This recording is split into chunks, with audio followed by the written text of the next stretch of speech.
Dévotion Fanro du lundi 1er 2024. Par l'apôtre Grace Lubega. Titré « Trésor dans des récipients en terre ».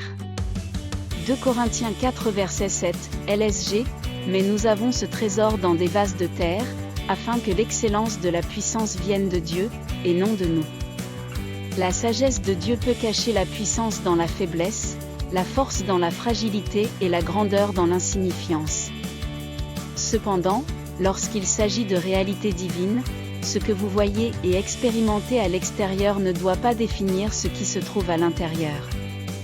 Dieu a qualifié de trésor ce qui est en vous et invisible à l'œil humain. Par cette seule description, il attachait une valeur incommensurable à son contenu. La question qui vous est posée est, savez-vous qui vous êtes? As-tu compris ce que Dieu a déposé et scellé en toi? Lorsque vous chantez, le même pouvoir qui a conquis la tombe vit en moi, avez-vous médité sur la puissance de cette confession ou s'agit-il simplement de bonnes paroles? Aujourd'hui, je vous exhorte à regarder à l'intérieur et à comprendre qui est en vous. Pensez à cette vérité et digérez ses possibilités. Peu importe ce qui vous entoure, posez vos yeux sur le trésor. Cela n'est peut-être pas évident, car cela est entouré de ce que vous appelez des faiblesses et des échecs personnels. Mais c'est présent.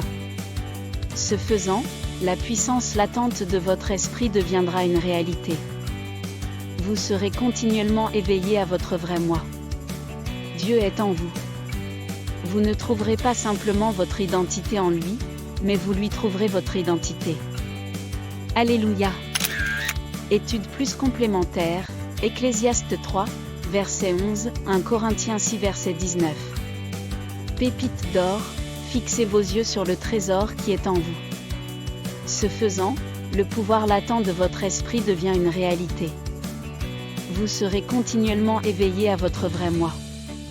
Dieu est en vous. Vous ne trouverez pas simplement votre identité en lui, mais vous lui trouverez votre identité. Prière. Père aimant, je te remercie pour qui tu es. Merci d'avoir fait une demeure permanente dans mon cœur. Mes yeux sont ouverts sur la réalité de Dieu en moi.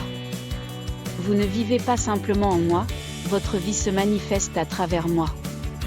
Quand le monde me regarde, il témoigne que l'excellence du pouvoir vient de Dieu, au nom de Jésus, Amen.